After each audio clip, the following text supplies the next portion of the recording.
ఉత్తమ్ కుమార్ రెడ్డి గారికి మీకున్నటువంటి వైరం ఏంటి? నా ఎదుగుదలను జీర్ణించుకోలేక, నా ఆదరణను జీర్ణించుకోలేక, పోటీ పడతారు అనే ఒక అభద్రతా భావంతో నన్ను ఆయన శత్రువుగా భావించారు. కానీ అదే కాంగ్రెస్ పార్టీ వచ్చేటువంటి 2-3 దఫాలు మేమే అధికారంలోకి వస్తాం, నేనే ముఖ్యమంత్రిని అంటున్నారు స్వయంగా ముఖ్యమంత్రి. మాట ఇచ్చి మాట తప్పిన వ్యక్తిగా, మోసం చేసిన వ్యక్తిగా ఈరోజు ప్రజలనైతే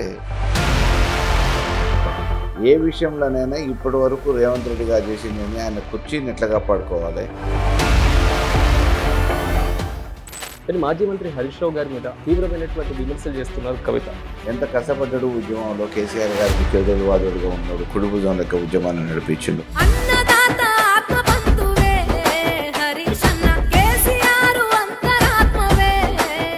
ఆయన నిరంతర శ్రమజీవి. ఉద్యమంలో ఉన్నప్పుడు, ప్రభుత్వంలో ఉన్నప్పుడు, ప్రతిపక్షంలో ఉన్నప్పుడు ఎన్ని రకాల అడ్డంకులు ఆటంకాలు సృష్టించాలనుకున్నా వాటన్నిటినీ చాకచక్యంగా అధిగమించగలిగి ప్రజల అభిమానం పొందగలిగిన నాయకుడు హరీష్ రావు.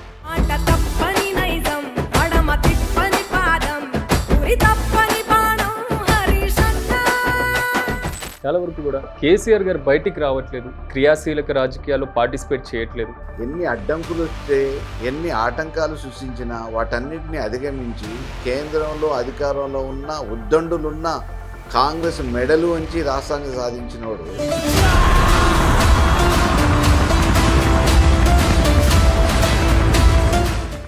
దేశంలో ఉన్న అధికార కాంగ్రెస్ మెడలు వంచి రాష్ట్రాన్ని సాధించినోడు రేపు ఈ రేవంత్ రెడ్డి పెద్ద లెక్క. నమస్తే, వెల్కమ్ టు మెగా 9 టీవీ. నేను మిస్ సిరాజ్. తెలుగు రాష్ట్రాల్లో ఒక సుపరిచితమైనటువంటి వ్యక్తి, విద్యార్థి దశ నుంచి సమస్యని ఒక ఆయుధంగా మలుచుకొని ఆ సమస్య పరిష్కారం కోసం పోరాటం చేసినటువంటి వ్యక్తి, తెలుగు రాష్ట్రాల్లో శాసనసభ్యుడిగా తనకంటూ ఒక ప్రత్యేకమైనటువంటి స్థానాన్ని సంపాదించుకున్నటువంటి వ్యక్తి మరెవరో కాదు, మీ అందరికీ తెలుసు, కోదాడ మాజీ ఎమ్మెల్యే బొల్లం మల్లయ్య యాదవ్ గారు ఈరోజు నాతో పాటు ఉన్నారు. ఆయనతో ప్రత్యేకమైనటువంటి ఇంటర్వ్యూతో పాటుగా ఉభయ తెలుగు రాష్ట్రాలకు సంబంధించినటువంటి అనేక ప్రశ్నలకి ఆయన దగ్గర నుంచి సమాధానం తెలుసుకుందాం. మల్లయ్య గారు నమస్తే. ఇలా ఈ మధ్య చాలా వరకు చూసిన బీఆర్ఎస్ పార్టీకి సంబంధించినటువంటి ఫైర్ నడుస్తూ ఉంది. సో మీ నల్గొండ జిల్లాలో కూడా, ఉమ్మడి నల్గొండ జిల్లా వ్యాప్తంగా కూడా ఆ అంశాలు మాత్రం హీట్ పుట్టిస్తున్నాయి. కానీ మొత్తం తెలుసుకునే ముందు ఏంటి రాజకీయ రంగ ప్రవేశం ఎలా సాగింది? సో విద్యార్థి సంఘం నుంచి విద్యార్థి నాయకుడిగా ఎదిగినటువంటి వైనంలో ఎలా ముందుకెళ్ళారు? నా విద్యార్థి దశ నుంచే రాజకీయాలలో ఉన్నా. అప్పుడు విద్యార్థి రాజకీయాలు, యువజన రాజకీయాలు, ఆ తర్వాత ప్రత్యక్ష రాజకీయాలు 2005 నుంచి కోదాడ నియోజకవర్గంలో. సో అప్పుడు ఇప్పుడు ఎప్పుడు పోరాటం సాగుతూనే ఉంది. సో తొలిసారిగా రాజకీయ రంగ ప్రవేశం చేయాలి అనేటువంటి ఆలోచన లేదా వచ్చినటువంటి అవకాశం ఎలా? అంటే అప్పుడున్న సమస్యలు ఆ వైపు నన్ను తీసుకుపోయినాయి. విద్యార్థి పరంగా విద్యార్థి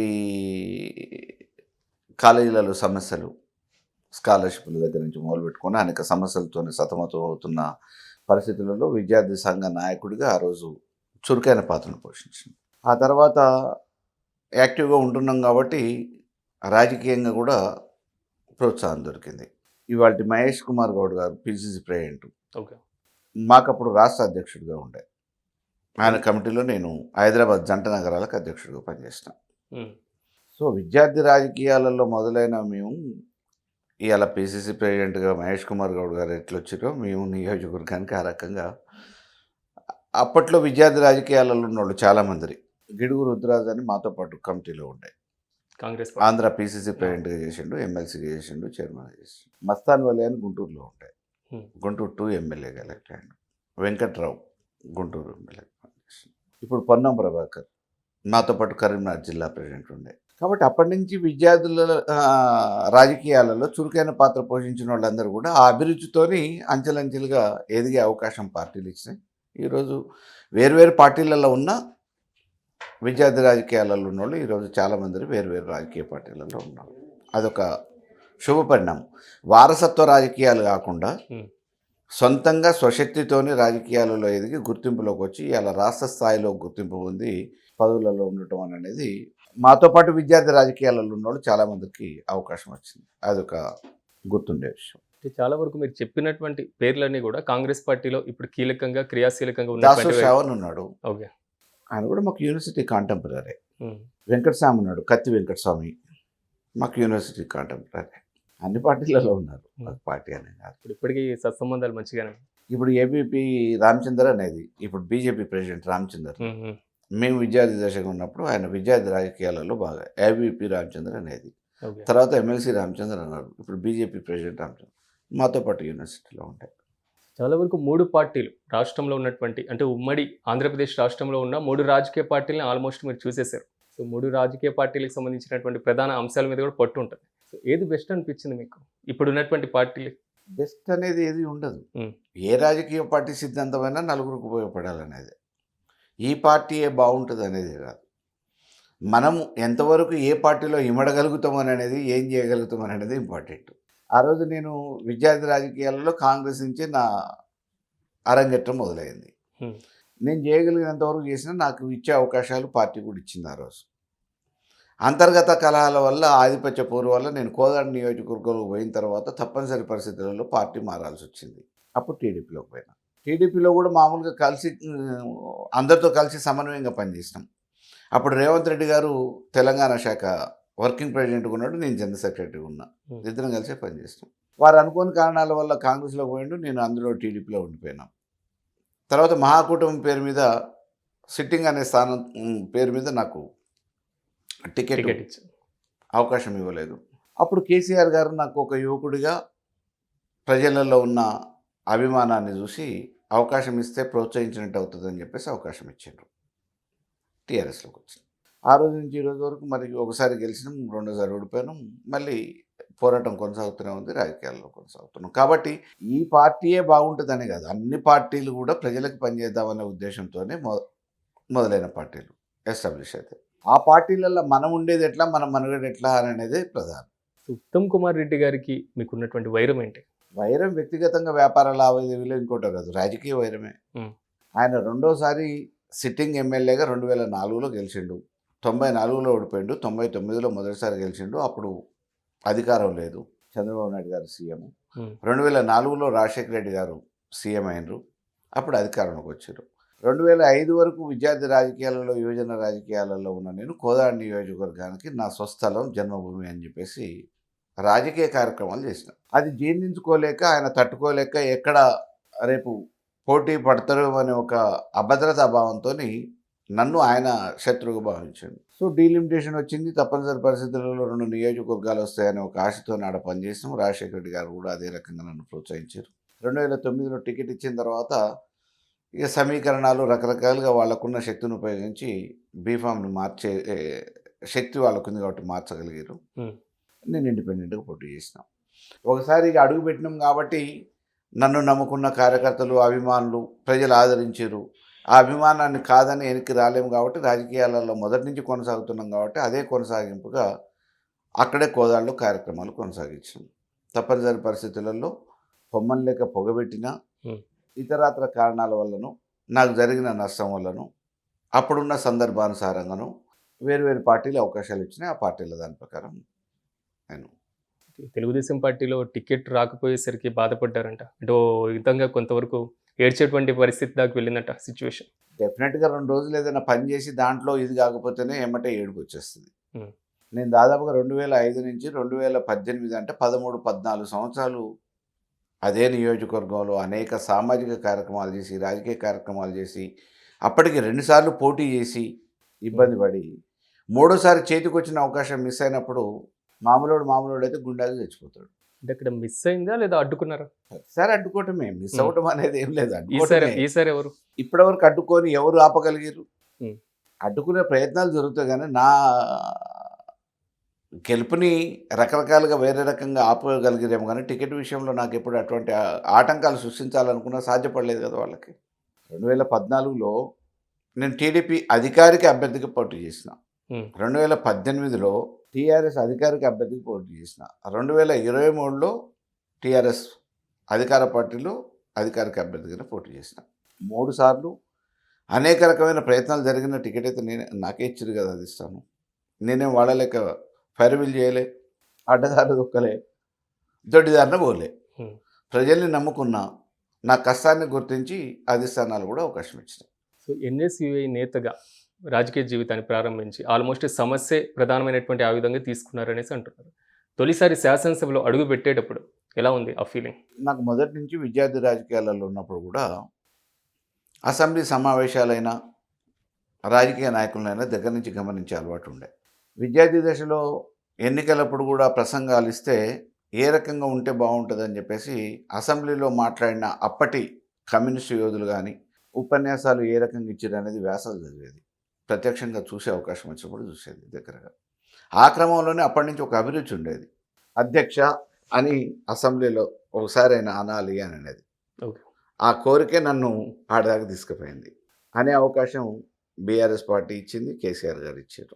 నా 5 సంవత్సరాల ప్రయాణంలో సామాన్యుల గురించి డబుల్ బెడ్రూమ్లు రాష్ట్రంలో ఏ రకంగా అమలు చేస్తే బాగుంటుంది, కొండంత ఆశతో ఎదురు చూస్తున్న ఈ ప్రభుత్వం నుంచి ప్రభుత్వ భూములు దొరికిన దగ్గర 7 లక్షల రూపాయలు పెట్టి కట్టేయటం కాదు, ఉన్న సొంత స్థలాలల్లో 2 లక్షలు 3 లక్షలు మీరు ఇస్తే మిగతాది ఇంకా ఏదైనా అదనంగా 1-2 లక్షల రూపాయలు వేసి కట్టుకుంటారు కాబట్టి సామాన్యులను ఆదుకున్నట్టు అవుతుంది, కాబట్టి ఈ రకంగా కూడా ఆలోచించండి అని చెప్పేసి ఆ రోజే అసెంబ్లీలో నిండు అసెంబ్లీలో ముఖ్యమంత్రి గారి దృష్టికి తీసుకుపోయాను. మా స్థానిక సమస్యల మీద అనేక సందర్భాలలో అసెంబ్లీలో తీసుకుపోయినాం, సాధించగలిగినాం. కాబట్టి ఏ ఒక్క రోజుని వృధా చేయకుండా, ఏ ఒక్క అవకాశాన్ని వృధా చేసుకోకుండా 5 సంవత్సరాలు నిరంతరంగా నాకు ఇచ్చిన అవకాశం మేరకు అటు పార్టీ అధిష్టానం అవకాశం ఇచ్చింది, మళ్ళీ ప్రజలు కూడా నాకు అన్ని రకాలుగా అండదండలు అందించి ఆదరాభిమానాలు చూపించి ప్రోత్సహించే అవకాశం ఇచ్చారు. కాబట్టి నిరంతరం నాకున్న ప్రతి నిమిషాన్ని కోదాడ నియోజకవర్గానికి కేటాయించాలనే ఆలోచనతో నిరంతరం కార్యక్రమాలలో నిమగ్నమై పనిచేస్తాను. నా వంతుగా నాకు ఒక తృప్తి ఉంది. కానీ ఓటమికి ప్రధాన కారణం వేరే పార్టీ వాళ్ళు కాదు, సొంత పార్టీ వాళ్ళే అని అసంతృప్తి బయట పెట్టాల్సినటువంటి అవసరం ఎందుకు వస్తుంది?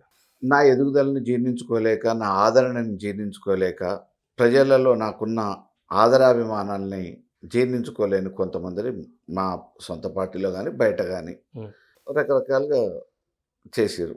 చేసినంత మాత్రాన పెద్ద ఒరిగేది ఏం లేదు. దేవుడు కరుణించాలి, మన అదృష్టం బాగుండాలి, ప్రజలు మావాడు అనుకోవాలి. ఎవరు ఇటువంటి ఈర్ష్య, అసూయ, ద్వేషాలు ఏవి ఆపలేవు. ఇవాళ కేసీఆర్ గారు రాష్ట్రంలో సామాన్యుడికి కడుపులో నీళ్లు చల్లగదలకుండా అన్ని పథకాలను ఇంటి దాకా తీసుకుపోయారు. ఈయనకంటే ఇంకా బాగా చేస్తాడేమో అని చెప్పేసి రేవంత్ రెడ్డికి మాయమాటలు నమ్మి ఓట్లేసారు. ఏమైంది? ఇవాళ కేసీఆర్ ఇచ్చిన పథకాలను కూడా కంటిన్యూ చేయలేని పరిస్థితి ఉంది. ఆయన అమ్మమ్మలు నాయనమ్మలు పాపం 2000 కాదు 4000 ఇస్తామనంటే నమ్మి మోసపోయారు. ఇవాళ అదే 2000 కేసీఆర్ ఇచ్చేటే వస్తున్నాయి కదా. రైతు బంధు ఏమన్నారు? ఆయన 10,000 ఇచ్చేది 15,000 ఇస్తా నేను అని అన్నాడు. 3 పంటలకు ఇస్తా అన్నాడు, కౌలు రైతులకు ఇస్తా అన్నాడు. ఏడ సాధ్యమైంది? అయ్యాల కేసీఆర్ ఇచ్చిన పైసలు కూడా ఇస్తలేడు కదా, 2 పంటలకి 10,000 కూడా ఇవ్వట్లేదు కదా. మహిళలకి ఏం చెప్పిండు? అత్త కోడలు ఇద్దరికి పైసలు ఇస్తా, ఆమెకు 4,000 నీకు 2,500 అన్నాడు. ఏ ఒక్క కోడల కన్నా ఏ ఒక్క ఆడపడుచు కన్నా ఇచ్చింది అయితే వరకు రాష్ట్రంలో 2 సంవత్సరాలు అయిపోయింది పుణ్యకాలం. అంటే మాయమాటలు నమ్మి మోసపోయే ప్రజలు వాళ్ళ బలహీనతని ఆసరాగా చేసుకొని రేవంత్ రెడ్డి మిస్మరైజ్ చేసిండు, అధికారంలోకి వచ్చిండు. ప్రజలు అంటే సాధ్యాసాధ్యాలని ఆలోచిస్తే ఈ పరిస్థితి రాదు.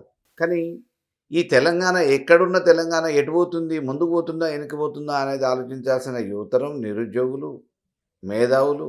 కేసీఆర్ అనేటోడు ఏదో పేద ఈ ఈ ఈ రాష్ట్రానికి నష్టం చేస్తుండనే భావన తీసుకొచ్చేటట్టు సామాన్యులలో తీసుకుపోయారు అయ్యాల.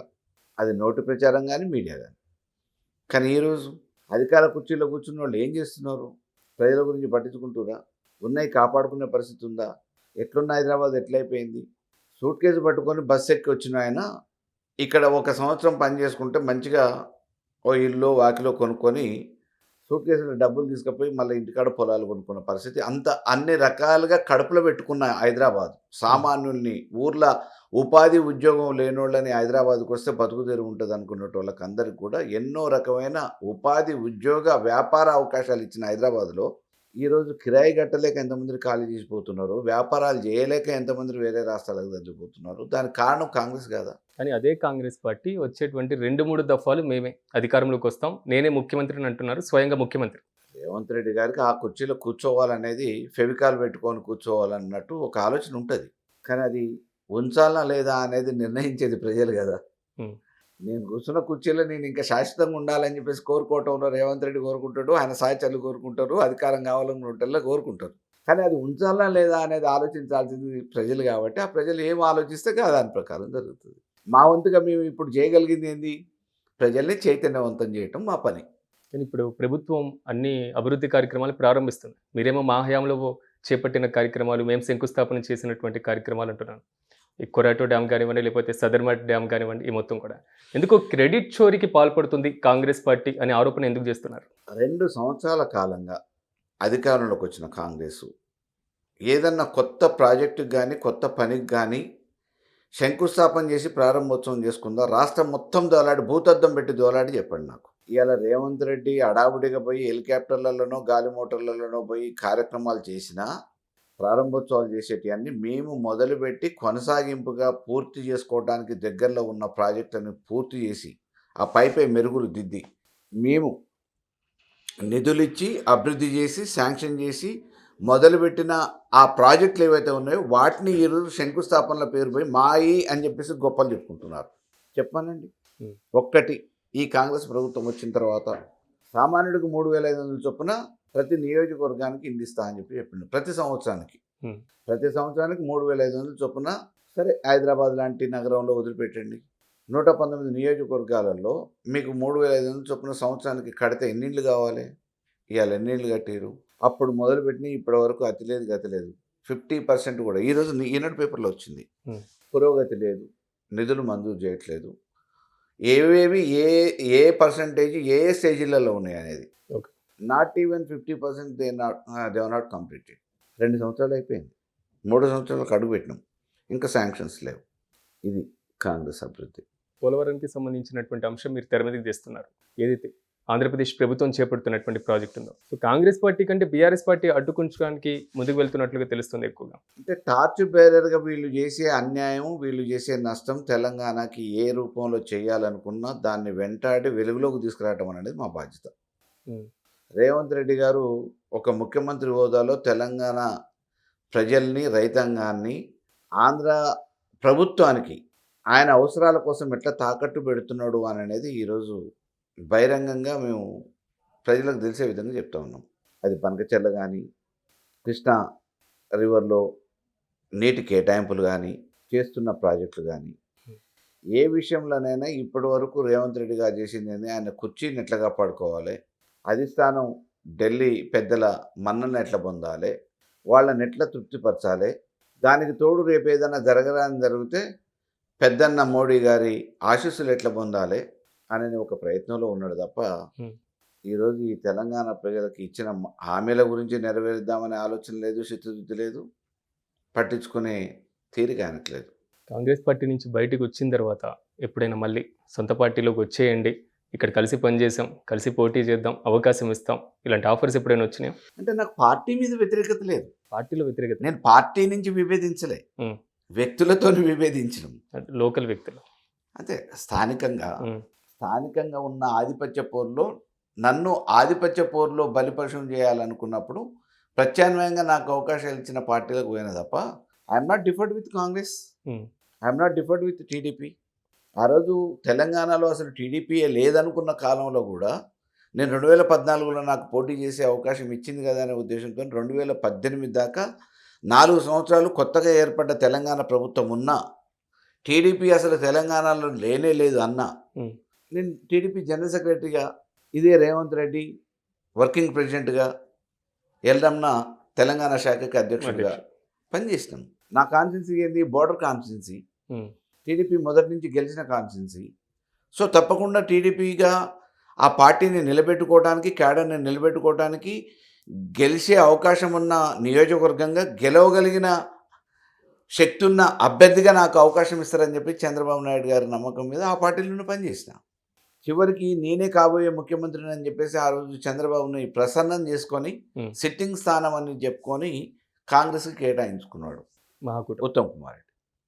ముఖ్యమంత్రి కావాలనుకున్నటోడు నిజంగా చిత్తదిద్దుంటే ఏం చేయాలా?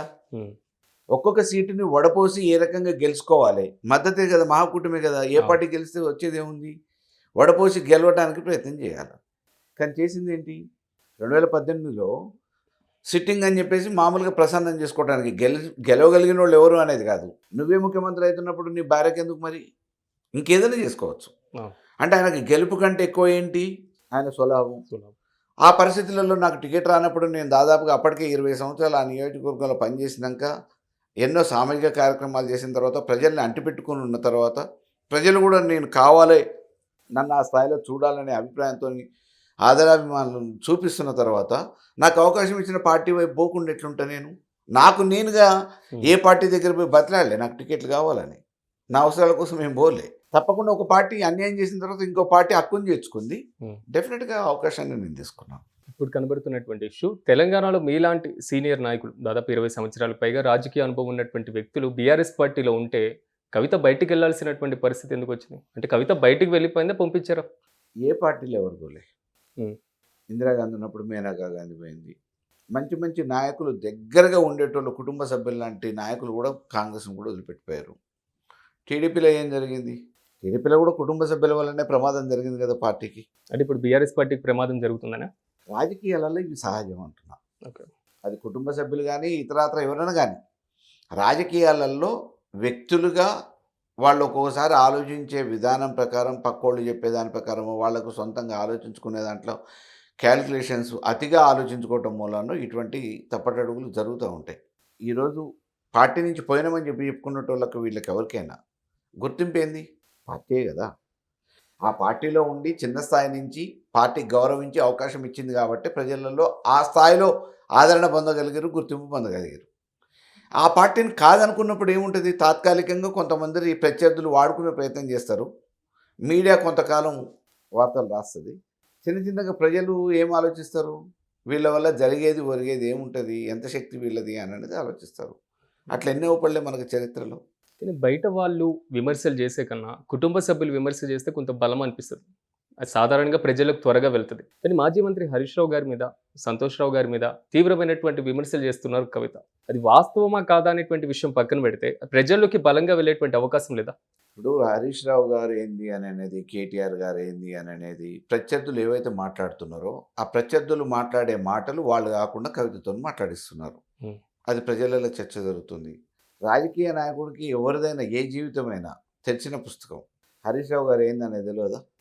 ఎంత కష్టపడ్డాడు ఉద్యమంలో, కేసీఆర్ గారికి చేదోడు వాదోడుగా ఉన్నాడు, కుడిభుజం లెక్క ఉద్యమాన్ని నడిపించిండు. అటువంటి వ్యక్తి మీద ఆరోపణలు చేస్తే ప్రజలు విశ్వసించే పరిస్థితి ఉంటుందా? ఎన్నడూ గుర్తురాంది, పార్టీలో ఉన్నప్పుడు గుర్తురాంది, ఎన్నడూ విభేదించింది, పార్టీలో నుంచి బయటికి పోయిన తర్వాత వ్యక్తిని లక్ష్యంగా చేసుకొని ఈరోజు చేస్తున్న విమర్శల్ని ప్రజలు విశ్వసించే పరిస్థితి ఉంటుందని నేను నమ్మట్లే, నేను అనుకోవట్లేదు. కానీ ఎందుకు తండ్రిని, అన్నని, ఓకే, వీళ్ళ మీద విమర్శలు చేస్తున్నా హరీష్ రావు గారిని అంత టార్గెట్ చేయాల్సినటువంటి అవసరం ఎందుకు వస్తుంది? ఆమె సొంత అభిప్రాయం అది. ఆమెకు ఆయన మీద బాగా అక్కసు ఉండొచ్చు, ఎవరినో ఒకళ్ళని టార్గెట్ చేసుకోవాలి కదా. నాకు ఇప్పటికి కూడా విశ్వాసం ఏంటంటే ఆమె నోటి నుంచి వస్తున్న ఏ ఒక్క మాట ఆమె సొంత అభిప్రాయం కాదు, ఇంకొక ఏదో అదృశ్యమైన శక్తి అంటే అదృశ్యం అంటున్నారు అని అనుకుంటున్నాను. అదృశ్యం అంటున్నారు, కానీ మీ పార్టీ నేతలు బహిరంగంగా చెప్తున్నారు కాంగ్రెస్ పార్టీ హస్తం ఉంది అనేసి. ఇంకెవరు ఉంటారు మరి? ఇంకెవరికి అవకాశం ఉంది? ఎవరితోనైనా కలిసి ఉండొచ్చు. ప్రత్యర్థులతో కలిసినప్పుడే కదా మాటలు మాట్లాడతారు. నిన్న మొన్నటి వరకు మాట్లాడిన వాళ్ళు ఈరోజు మాట్లాడుతున్నారు అని అంటే తప్పకుండా ప్రత్యర్థులు ఎవరు ఉన్నారు మాకు ఇప్పుడు? డెఫినెట్గా కాంగ్రెస్. చాలా వరకు కూడా కేసీఆర్ గారు బయటికి రావట్లేదు, క్రియాశీలక రాజకీయాల్లో పార్టిసిపేట్ చేయట్లేదు. సో రాష్ట్రంలో ఇన్ని సంక్షేమ కార్యక్రమాలు అమలు చేస్తున్నామని కాంగ్రెస్ పార్టీ చెప్తుంది. సో ప్రభుత్వ విధానాలు మీరు ఎండగడుతున్నారు, కానీ కేసీఆర్ గారు ఎందుకు బయటికి రావట్లేదు అనే క్వశ్చన్ మార్క్స్ రైజ్ అవుతుంది. వస్తారా బయటికి? ఎప్పుడు వస్తారు? ఎందుకు రారు? డెఫినెట్గా వస్తారు. Is a self made leader. తెలంగాణను ఉద్యమం చేయమని చెప్పేసి ఎవరో పోయి కోరితే ఆయన తెలంగాణ ఉద్యమం చేయలే.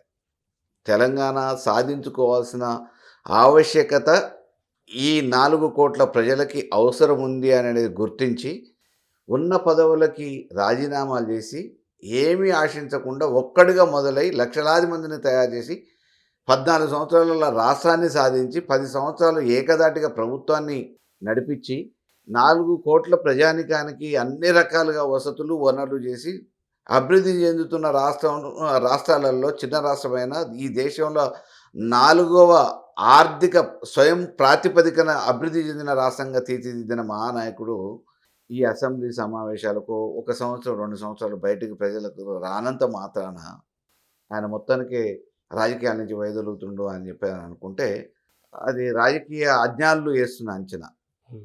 ఆయన by nature is a politician, by birth is a social worker. ఆయన ఒక ఉద్యమకారుడు.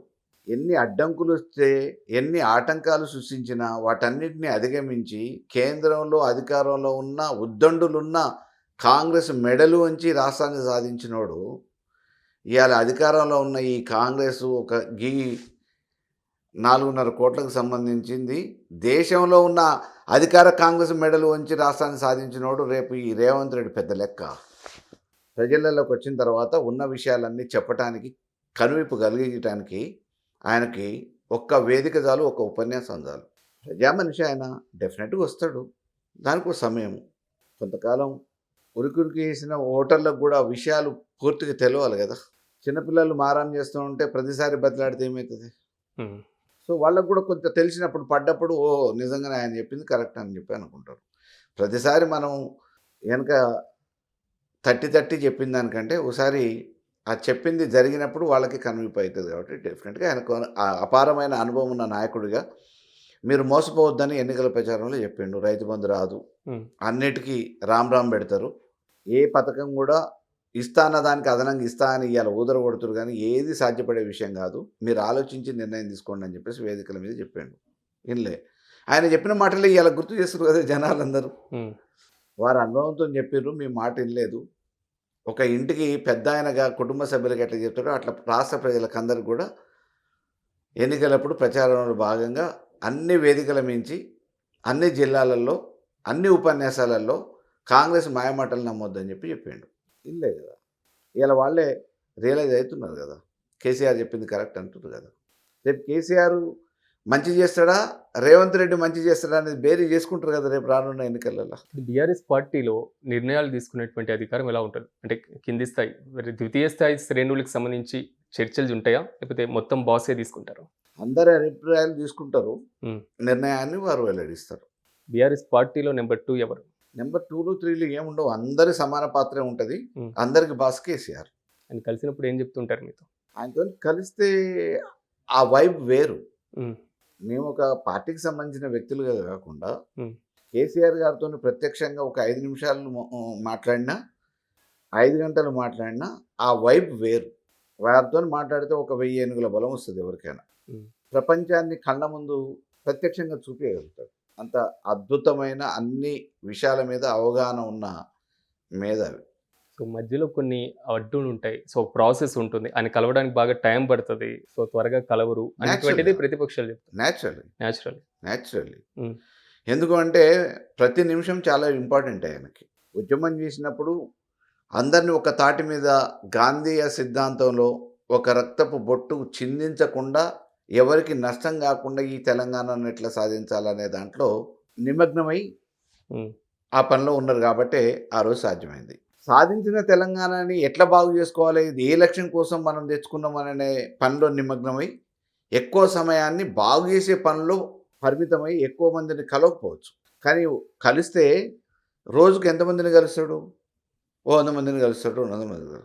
కానీ ఆయన ఆలోచిస్తే ఆ గంట సేపట్లో లక్షలాది మందికి మేలు జరిగే నిర్ణయాలను తీసుకోగలుగుతాడు. అది కదా కావాల్సిందే.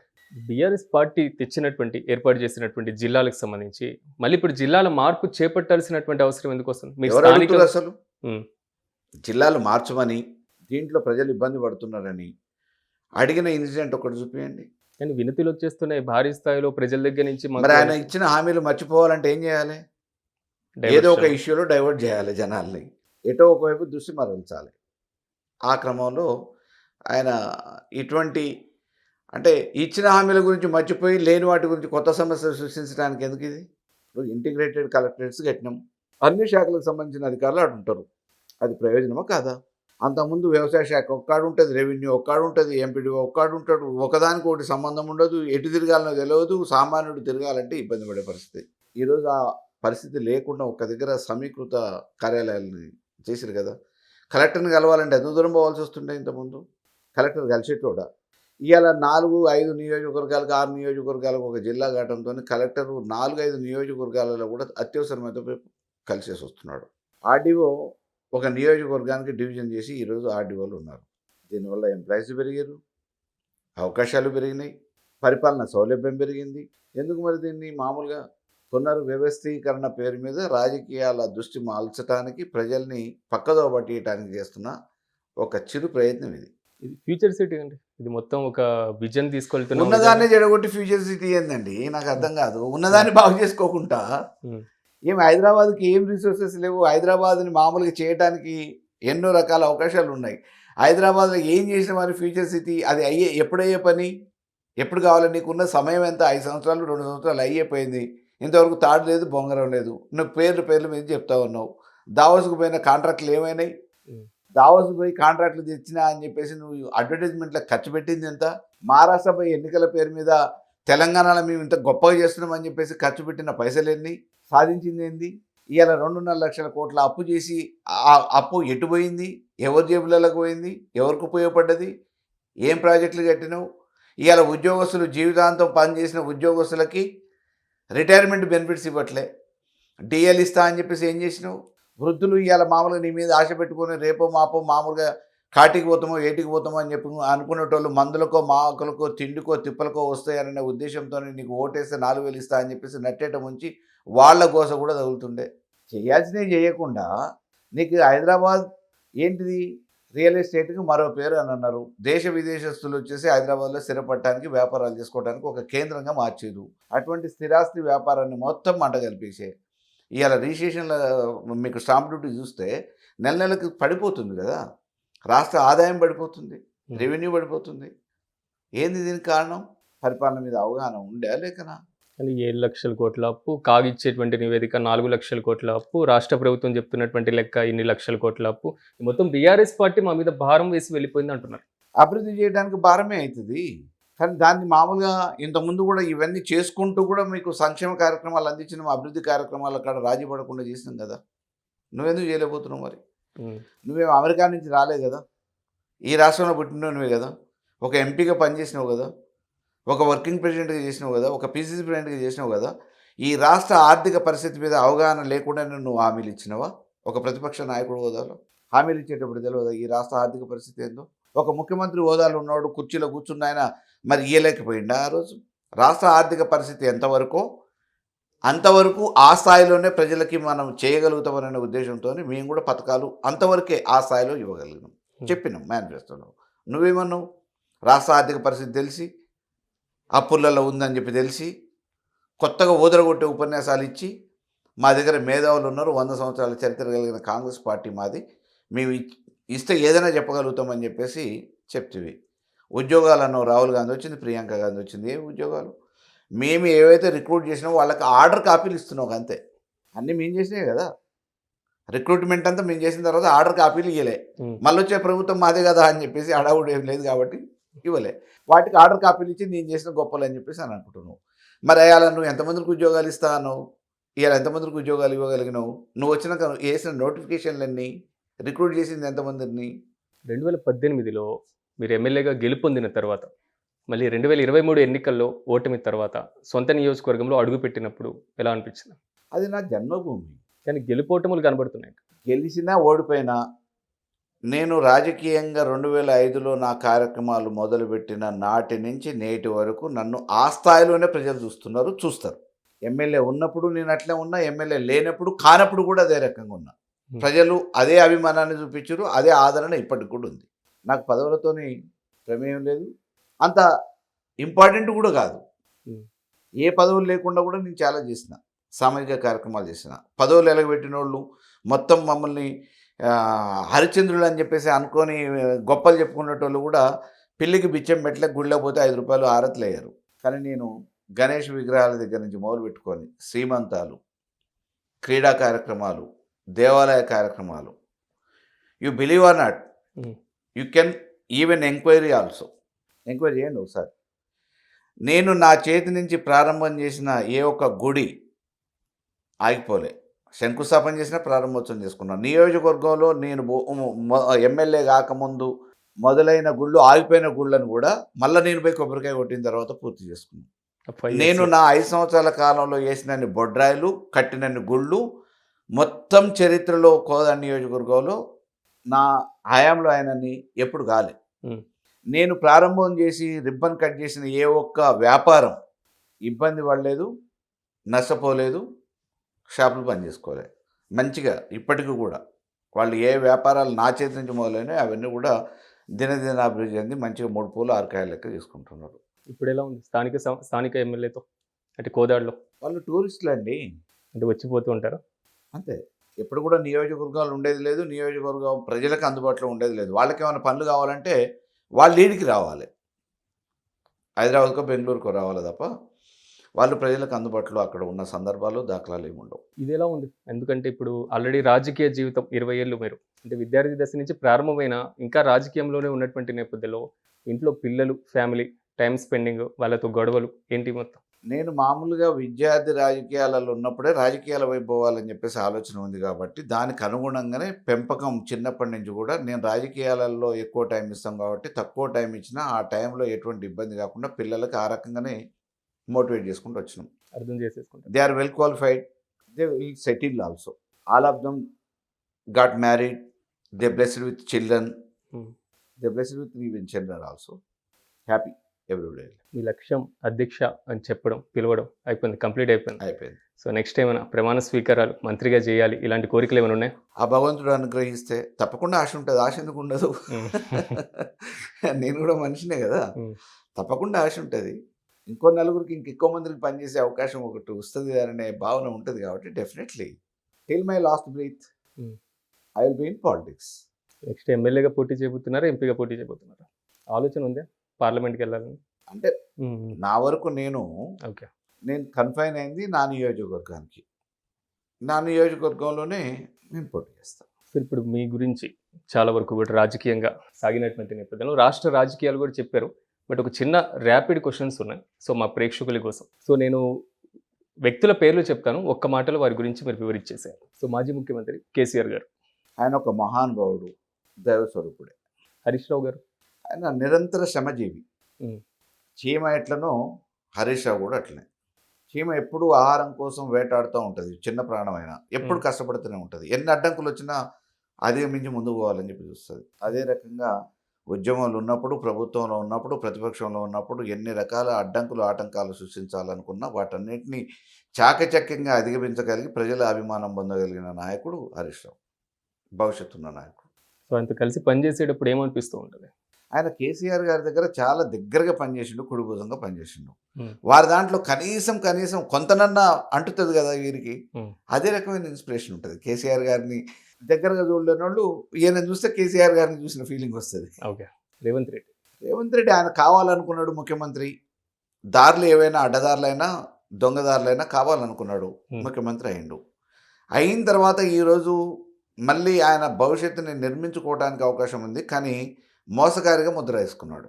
మాట ఇచ్చి మాట తప్పిన వ్యక్తిగా, మోసం చేసిన వ్యక్తిగా ఈరోజు ప్రజలను అయితే అభిప్రాయం వచ్చేటట్టు తయారు చేసుకున్నాడు.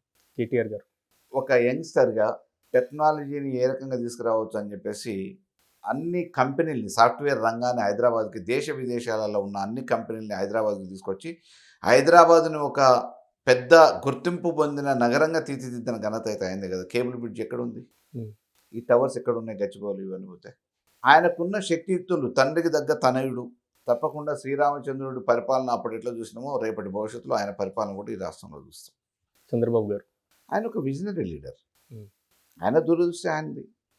తప్పకుండా హైదరాబాద్ అభివృద్ధి చేయడంలో వారి పాత్ర కూడా తీయలేంది, కానీ శాశ్వతంగా ఎవరు అధికారంలో ఉండరు కాబట్టి వారు చేయగలిగినంత వరకు వారు చేశారు. కానీ ఈరోజు సపరేట్ స్టేట్ డివిజన్ చేంజ్ అయిపోయింది కాబట్టి ఇంకా ఇప్పుడు చంద్రబాబు నాయుడు గారు అనేది ఒక ప్రాంతానికి పరిమితమైన వ్యక్తిగానే చూస్తారు కాబట్టి వారు అధికారంలో ఉన్నప్పుడు ఈ రాష్ట్రానికి వారు చేయగలిగినంత వారు చేశారు. డెఫినెట్గా వైఎస్ఆర్ ఎముకకి చేయలేని వ్యక్తి, ఎవరినైనా ఒకసారి మాటిస్తే తప్పని వ్యక్తి, ఒక ధీటైన రాజకీయాలలో ఈ జనరేషన్ అంతా ఒక ధీటైన వ్యక్తిని కోల్పోయింది వాస్తవానికి. అటువంటి మహానుభావుడు ఇంకా 10 కాలాల పాటు రాజకీయాలలో ఉండాలి. అంటే నేను అడిగిన పేర్లలో ఆల్మోస్ట్ వైఎస్ఆర్, చంద్రబాబు గారు అండ్ కేసీఆర్ గారు, ముగ్గురితో కూడా నేను దగ్గరగా పనిచేసిన అనుభవం ఉంది నాకు. వాళ్ళతో పాజిటివ్గా ఉంది. రేవంత్ రెడ్డి గారు కూడా దగ్గరగా పనిచేశారు, కానీ ఎందుకు కలిసి పనిచేసినాం, దగ్గర కాదు. I work with YSR, Chandrababu and KCR, ముగ్గురిని అతి దగ్గరగా చూసిన వ్యక్తిని, ముగ్గురు ముఖ్యమంత్రులను చూసిన. రేవంత్ రెడ్డి గారు ఇప్పుడున్న ప్రస్తుత ముఖ్యమంత్రిని కలిసి పనిచేసినాం. ఇప్పుడున్న పిసిసి ప్రెసిడెంట్ మహేష్ కుమార్ గౌడ్ గారితో కలిసి పనిచేసిన వాళ్ళతోని ఒక్కొక్కళ్ళని ఒక్కో రకంగా ఏ రకంగా అయితే పోల్చలేమో, డెఫినెట్గా రేవంత్ రెడ్డి గారు అనుకున్న లక్ష్యాన్ని చేరుకున్నాడు, కానీ అనుకున్న స్థాయిలో ప్రజలలో ఆదరణ పొందలేకపోతున్నాడు. Okay, that is the difference. So YSR, Chandrababu, KCR వీళ్ళలో బెస్ట్ సీఎం ఎవరంటే ఏం చెప్తారు? ఎవరి ప్రత్యేకత వాళ్ళదే. వీళ్ళు వాళ్ళు అని ఒక్కొక్కళ్ళకు ఒక్కో రకమైన విలక్షణమైన క్యారెక్టర్స్. సో ఒకళ్ళని కంపేర్ చేయలేము. డెఫినెట్గా కేసీఆర్ గారు విజన్ వేరు, వారి దూరదృష్టి వేరు. చంద్రబాబు నాయుడు గారు రాజకీయాల కోసం ఎవరినైనా బలి చేస్తాడు అని అనేది నగ్న సత్యం. అది అనేక సందర్భాలలో రుజువైంది. రాజశేఖర రెడ్డి గారు ఒకసారి మాట ఇస్తే ఏదైనా పర్వాలేదు, ఎటువంటి ఆటంకాలు వచ్చినా ఆ మాట కోసం నిలబడే వ్యక్తి అనేది రాజశేఖర రెడ్డి గారి పేరుంది. అసలు ఏది చెప్పకుండా శక్తిని చూసి ఆదరించి వాళ్ళని ప్రోత్సహించి ఎంతోమందిని నాయకులను చేసిన ఘనత కేసీఆర్ గారిది. ఫ్యామిలీ పాలిటిక్స్ రెండిట్లో దేనికి ఫస్ట్ ప్రయారిటీ? రెండు, అది కూడా ఇంపార్టెంటే కదా. నేను ప్రపంచాన్ని అంతా ఉద్ధరిస్తా అని చెప్పి కుటుంబాన్ని నేను ఉద్ధరించకపోతే లాభం ఉంది. But definitely both are equally. So సినీ రంగంలో మీకు ఇష్టమైనటువంటి హీరో? కమల్ హాసన్. పూర్తి స్థాయిలో దశావతారం కాదు, ఒక డిగ్నిఫైడ్గా ఉంటుంది. అండ్ ఆయన ఏ పాత్రనన్నా మెప్పించగలుగుతాడు అనేది. సో మీ పాలిటిక్స్లో గాడ్ ఫాదర్ ఎవరు, సమస్య కాకుండా? నేను ఇన్స్పైర్ అయినా, చాలామంది లీడర్ ద్వారా ఇన్స్పైర్ అయినా, కానీ నేను చేస్తున్న పనితీరుని బట్టి నాయకులు నన్ను ప్రోత్సహించారు. అప్పుడు ఉన్నప్పుడు నేను మామూలుగా నేను ఫస్ట్ విద్యార్థి రాజకీయాలలో ఉన్నప్పుడు మహేష్ కుమార్ గౌడ్ గారు స్టేట్ ఎన్ఎస్ఏ ప్రెసిడెంట్ ఉండే. నాకు ఏ రాజకీయ బ్యాక్గ్రౌండ్ ఏం లేదు. అప్పుడు ఆర్థికంగా కూడా పెద్దగా బలంగా ఉన్నవాడిని కాదు.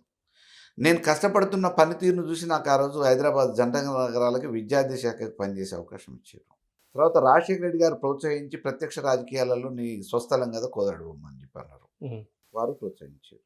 ఆ తర్వాత నియోజకవర్గంలో నాకున్న ఆదరణను చూసి చంద్రబాబు నాయుడు గారు పిలిచి అవకాశం ఇచ్చారు. ఆ తర్వాత చంద్రబాబు నాయుడు గారు ఆ రోజు మహాకుటుంబం పేరు మీద మామూలుగా నన్ను అకామిడేట్ చేయలేని మూలాన్ని నేను ఇండిపెండెంట్గా నామినేషన్ ఫైల్ చేస్తే వెరీ నెక్స్ట్ డే కేసీఆర్ గారు పిలిచి నీలాంటి యువకుడు కింద పడటం కాదు, ప్రజలకు అవసరం అని చెప్పేసి నేనెవరో తెలియకపోయినా పిలిచి బీఫామ్ ఇచ్చారు. సో నేను ఈయన ప్రమోట్ చేస్తేనే నేను ఈ స్థాయికి వచ్చిన అంటానికి లేదు. నేను కష్టపడుతూ వస్తున్న ప్రతిదాన్ని నాయకులు నన్ను ప్రోత్సహించారు. నా ప్రమేయం లేకుండా నేను తెలియకుండానే నా కష్టాన్ని, నా శక్తిని, నా కమిట్మెంట్ని చూసి గుర్తించిన వాళ్ళు వీళ్ళందరూ కూడా. మీకు ఇష్టమైన ఫుడ్ ఏంటి, ఏమి ఎక్కువగా తీసుకుంటూ ఉంటారు? రుచికరంగా ఏదున్నా తింటా. Both veg and non veg, both. Okay. So ఈ ఫుడ్ బేసికల్లీ నా పర్సనాలిటీ చూస్తారు కదా, ఐ ఈట్ వెల్. బీఆర్ఎస్ పార్టీలో సంతృప్తిగానే ఉన్నారు ప్రెజెంట్? అసలు నాకు వేరే పెద్ద డిఫరెన్సెస్ ఏముండవు. కారణం ఏంటంటే నేను ఎక్కువ వాళ్ళ మీద ఎక్స్పెక్టేషన్స్ పెట్టుకునేది కూడా ఏముండదు. నాకు అవకాశం దేనికోసం అయితే టార్గెటెడ్గా పనిచేస్తానో ఆ అవకాశం కోసమే నేను ఆలోచిస్తా, పని చేసుకుంటూ పోతా. పార్టీలు కూడా అదే రకంగా అవకాశం ఇస్తుంది. రెడ్డి మల్లయ్య గారు మాతో పాటు పార్టిసిపేట్ చేసినందుకు మొత్తం మీద, సో మీరు కూడా అధ్యక్ష అనేటువంటి కోరిక నెరవేరింది కాబట్టి, సో ప్రమాణ స్వీకారానికి గవర్నర్ రాజ్భవన్ కూడా వెళ్ళాలి అని మేము కూడా కోరుకుంటున్నాం. Thank you. చూసారు కదా, ఇది వాళ్ళ స్పెషల్ ఇంటర్వ్యూ. మళ్ళీ మరో అతిథితో మళ్ళీ కలుద్దాం. చూస్తూనే ఉండండి మెగా 9 టీవీ.